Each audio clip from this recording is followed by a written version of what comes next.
ya a portas de Yes. que probablemente se abra esta cuarta etapa, esta cuarta fase de la reactivación. De hecho, se va a ver hoy día en el Consejo de Ministros cómo va a ser. ¿Cuáles serían los peligros o los cuidados que tenemos que tener? Lo que pasa, quería primero anunciar que nuestro decano, el doctor Palacios, que está con COVID, está recuperándose. Esa es una buena noticia, y lamentando que el doctor Carbone esté en cuidados intensivos, el exministro de Salud. Y eso revela que la situación sanitaria no ha mejorado de manera importante. Estamos en un leve descenso y el panorama que se viene todavía es preocupante, porque en Lima solamente el 25 a 30% se ha infectado. Y si bien la tendencia es a la baja en estas semanas, hay todavía 75% de gente que puede enfermarse en estos meses y el próximo año. Entonces, bajar la guardia no significa pues que ya la cosa es más suave, es más, yo diría, ahora es más peligrosa, porque la gente que al aperturarse muchos aspectos de la economía, hay más de contagio. Es decir, no me pongo a que cerrar la economía, creo que es lo correcto, pero no bares, no discotecas, no fútbol, no cines, porque obviamente son focos que pueden aumentar la tasa de infectados. Y salvo Loreto, que tuvo 71% hace 2 meses de prevalencia, podría, digamos, ser la llamada rebaño, pero igualito ellos pueden hacer el rebrote como pasa en Europa. Recuerda, el rebrote viene después de 2 meses y eso pasa en los susceptibles. En Lima todavía no terminamos de controlar el primer brote, teníamos que esperar un mes más, octubre, noviembre, pero en Loreto, Lambayeque, puede darse cualquier momento, porque ellos ya pasaron el primer brote, y eso es lo que pasa en países donde aparentemente se había controlado. Y miren lo de España, miren lo de Italia, y miren de otros países, que hay que aprender las lecciones de otros países. La gente piensa en la vacuna como si va a estar a la vuelta de la esquina. Va a demorar, hay que decirlo. La ciencia nos ha demostrado que no es fácil obtener vacunas. Doctor Maguiña, Sí. precisamente por lo que viene comentando, y usted en estos meses se ha caracterizado por decirnos las cosas de manera directa y clara.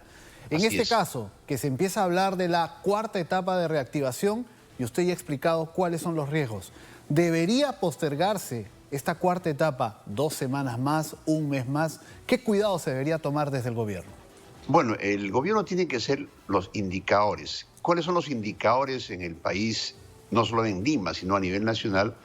Arequipa, Cusco está bajando lentamente, Puno no tanto, Ayacucho tampoco, y me preocupa que en Tumbes, en Sarumí, ha habido incremento cuando ya está controlada. Entonces, estos indicadores es la tendencia. ¿Cuál es la tendencia de septiembre?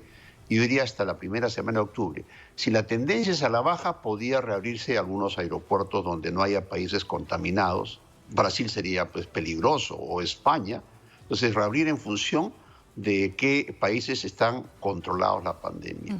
Igual el turismo interno en Perú, lugares donde está, digamos, controlado, podría también reabrirse de manera paulatina.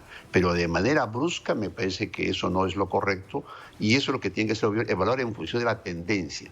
Y si hay un rebrote, imagínate en Loreto de acá a 2 o 3 semanas, Lambayeque, ese es un tema pues del día a día, en el sentido de las decisiones no pueden darse por decreto o por semana, sino en función de la tendencia. La tendencia es lenta, importante, pero todavía no hemos terminado de controlar el primer brote, que ojalá se controle a fines de este mes y tengamos más tranquilidad. Doctor. No me confío en las cifras, porque nos ha dado muchas veces sorpresas esta pandemia en todo el Perú. Usted era un gran promotor, lo hemos conversado desde un inicio, de las cuarentenas focalizadas, de los cercos comunitarios. A mí me da la impresión que nadie le hacía caso.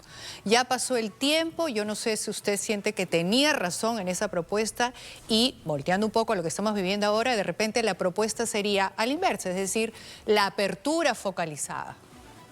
Claro, lo que pasa, Maritere, gracias, esa estrategia no solo era para el COVID, sino para las otras enfermedades olvidadas. Recuerden, cáncer, diabetes, hipertensión.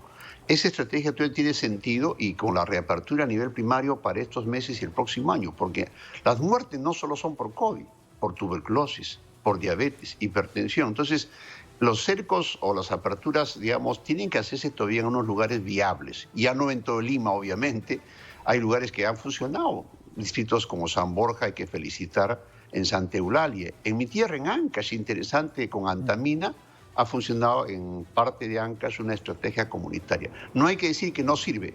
Fue no adecuárselo con tiempo, se demoró, pero la estrategia primaria sigue siendo viable no solamente para COVID, sino para el resto de enfermedades olvidadas en esta pandemia que pagan factura. Todos pensamos COVID, COVID, COVID y nos olvidamos del resto de enfermedades que, en mi opinión, son tan o más importantes que el propio COVID, y eso en Perú es muy grave porque hemos casi abandonado. Felizmente se están reactivando en muchas regiones, muchos programas, vacunación importante, y hoy día que estamos en primavera no se olviden de vacunar para la influenza. Insistimos eso porque eso mata también 500.000 de personas en el mundo.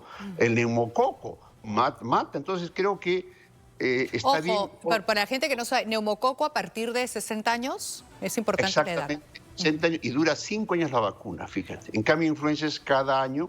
Entonces, cuando escucho a muchos expertos, vacuna, me parece bien. La ciencia debe apuntar a ello, que es la mejor arma históricamente que ha salvado millones de vidas, pero tiene su proceso, su dinámica. No es que apareció porque los rusos, los ingleses están compitiendo, no. La ciencia tiene, digamos, cautela y verdad. Doctor Maguiña, hablemos precisamente del tema de la vacuna. Usted lo mencionó hace un instante. Los peruanos estamos escuchando en estas semanas la vacuna de Oxford, la vacuna china, la vacuna rusa. Entonces nos entusiasmamos, creemos que la vacuna va a llegar pronto. Y el jefe del gabinete dijo, el señor Martos, ayer, que seguramente el primer trimestre del próximo año se comenzará a vacunar. Y la pregunta es, ¿cómo sabe el señor primer ministro que esto va a ser así? Usted, que conoce de la materia, por favor, explíquenos cómo va a ser el tema de la vacuna, cuánto va a demorar. ¿Se puede decir hoy que en enero, febrero, se va a vacunar a toda la población? Con respeto al Premier, creo que la información que le ha llegado no es, en mi opinión, la correcta, porque incluso los propios laboratorios que investigan dicen que van a tenerlo para fines de este año y los primeros meses, los reportes de los estudios grandes que se están haciendo, que son 30.000 mínimo para cada vacuna. Ahora, ojalá que funcione, ojalá que sea cierto. Recién vamos a tener la data de esa etapa. Luego viene la etapa ya de distribuir al grupo de riesgo. Pues eso será en el fines del primer semestre o el segundo semestre. Entonces creo que hay que prepararnos sí para tener la vacuna, es lo correcto, para no estar improvisando última hora, pero decir que llegue, creo que es un buen deseo. Y lo que hay que hacer es que la población entienda que la mejor protección es la máscara. He visto en sus informes ustedes, la gente se ha descuidado, ha bajado la guardia de manera contundente. Veo bicicleta positiva pero sin máscara, caminantes sin máscara. La gente cree que ya terminó la pandemia. Estamos en la gran maratón que anunciamos hace meses. La maratón hay que resistir. Porque si no, doctor Maguiña. Y eso es bien importante, que mantengamos la máscara, disculpa Maritere, este año y el próximo año, porque si no nos vamos a infectar y complicarnos como mucha gente que lo hace día a día. Justamente esos mensajes contradictorios son los que de repente pues dan algunas señales falsas, ¿no? Que la gente que no sabe diga, o que parte del gabinete diga una cosa, después se diga otra cosa. Se habló al principio que la vacuna, las pruebas rápidas eran la solución, después se ha descubierto que no, en fin. Y usted decía cosas que no le hacían caso, después me dicen, no, sí se hizo caso en Santa Eulalia, en San Borja, en Ancash, bueno, pero a nivel nacional no. ¿Qué cosas se debieron hacer? ¿Todavía se pueden hacer? ¿Por qué no se hicieron en todo caso? Porque también vemos que el exministro Víctor Zamora está saliendo ahora a decir, a dar recetas, recomendaciones, cuando él también ha estado a cargo y ha sido ministro. Lo hemos dicho con el doctor Zamora. Hemos discrepado en muchos temas, hemos coincidido con muchos, pero la historia juzga los hechos. Su gestión fue un fracaso, por eso lo cambiaron. Y fracasó en muchos temas. Y por eso es que con la actual ministra en la relación hay diálogo, hay apertura, hay crítica. Por ejemplo, una cosa que tiene que hacerse, aparte de la reapertura a nivel primario, es las pruebas moleculares. Creo que ahí ya han adquirido para todo este semestre que queda, seguir aplicando, porque, repito, los infectados siguen contagiando. Entonces, las pruebas moleculares deben reforzarse en todo el Perú para que de esa manera estemos aislando a esos positivos potenciales que contagien en la casa, en el trabajo, etc. Eso creo que hay que reforzar en ese aspecto, digamos, fundamental que hay laboratorios y hay mecanismos que pueden permitir que tengamos más diagnóstico molecular, que era una debilidad de lo que dijimos hace mucho tiempo, ¿no? Y la otra medida que creo que es importante, una cosa, tal vez los mensajes de comunicación estamos fallando todavía. Han salido unos spots importantes, pero me parece insuficiente. Creo que hay que ganar a la población con otros mensajes. Si bien el miedo nos asusta, creo que con otros mensajes, y pido a la prensa, a la televisión, que apoye, como lo hicimos en la época del Lo color estamos mensaje. haciendo todo el tiempo. Acá tenemos todo el tiempo colgado los mensajes reiteradamente. Ahora con ustedes, pero que tenemos que ganar con otros espacios. Doctor Así como Maguiña, Iglesia lo cierto, doctor Maguiña, es que el exministro Zamora en realidad funge de vocero del gobierno. O sea, sale a dar recomendaciones, pero un poco en la línea de lo que algunos actores del gobierno no dicen o no llegan a decir. ¿Le parece que es un buen vocero, un buen auxilio, apoyo del gobierno en esta campaña que tenemos todavía por delante contra la COVID? Él tiene que dar un paso al costado. Él creo que tiene que evaluar su gestión primero antes de opinar. A opinar cosas incorrectas. Por ejemplo, yo le decía, por ejemplo, no uses el codo, recuerden, no uses el puño. El saludito con codo. Él siempre, y creo que le dijimos al propio presidente, al propio ex premier, nosotros saludo japonés, siempre, porque sabemos el distanciamiento. No nos hizo caso. En el tema de muchos temas, él optó por su famoso grupo Prospectiva. Al comienzo, recuerdan, famosa Martillito. Le dijimos, eso está mal, lo dijimos públicamente, y después felizmente se han sincerado las cifras ya con la actual ministra y con la actual data. Entonces, cosas que él no hizo en su momento, ahora es fácil criticar, ¿no? Y creo que en ese sentido no es el mejor vocero. Él debe hacer una autocrítica profunda de su gestión y luego de eso, obviamente, opinar. Mientras tanto, creo que como opinólogo me parece que no tiene ese espacio. Me parece, con el respeto que nos tenemos, pero su gestión fue mala, hay que decirlo, por eso lo cambiaron. Y ahora tenemos que mejorar y superar con críticas, autocríticas. Así estamos trabajando en el comité de expertos, evaluando los protocolos, sugiriendo cosas nuevas.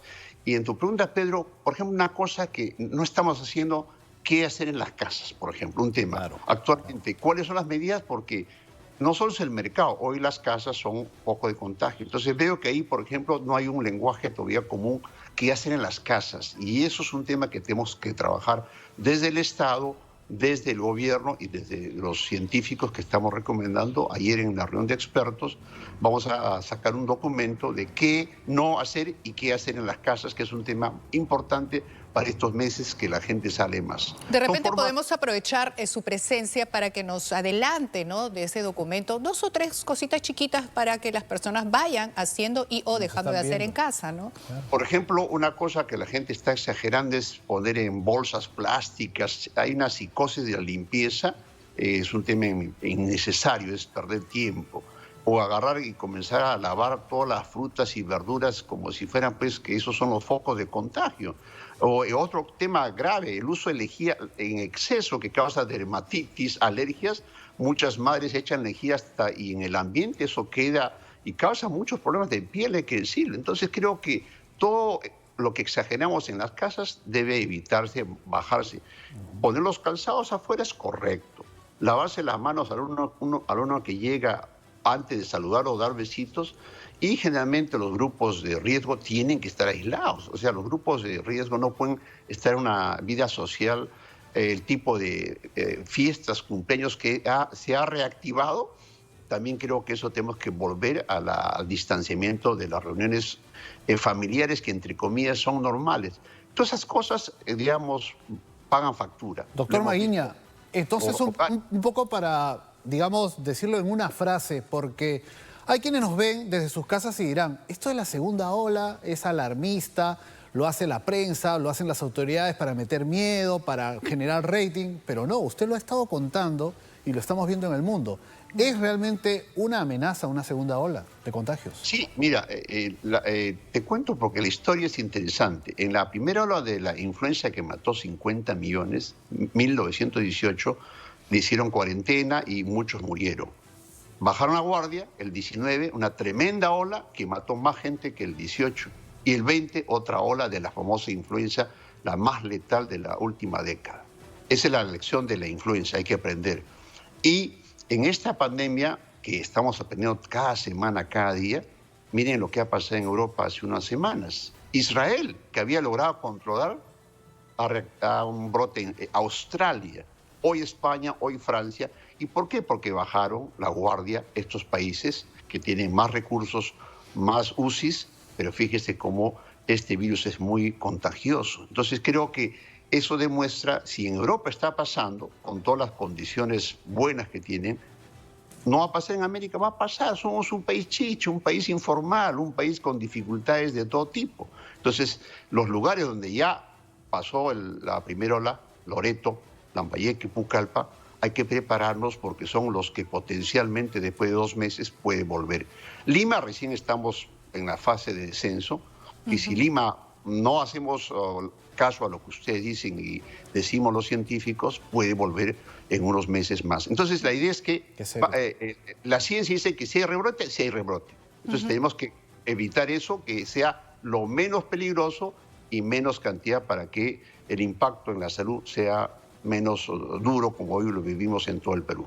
Muy bien, doctor Maguiña, muchísimas gracias por sus declaraciones, por haberse dado este tiempito. Y nada, y seguiremos en contacto evaluando todo lo que pasa con la pandemia, ¿no? Qué importante, qué fuerte. Muchas gracias, doctor. Muchísimas gracias.